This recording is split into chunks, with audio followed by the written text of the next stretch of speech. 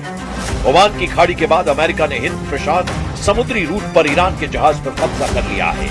President Donald Trump ने यह भी धमकी दी है कि ईरान ने कई बार युद्ध विराम समझौते को तोड़कर धोखा दिया है। इस बीच ईरान से मिली खबरें ट्रंप की टेंशन दोगुनी कर रही हैं। ईरान ने सरप्राइज हमले की पूरी तैयारी कर ली है।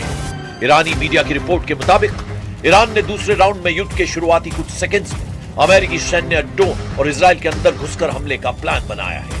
ईरान फोर्स ने दुश्मनों को इस बार नरक दिखाने की धमकी दी है।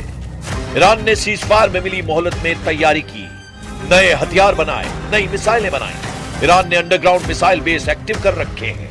ईरान ने दावा किया है कि अभी उसकी 70% मिसाइलें युद्ध में लॉन्च होने से बची हैं।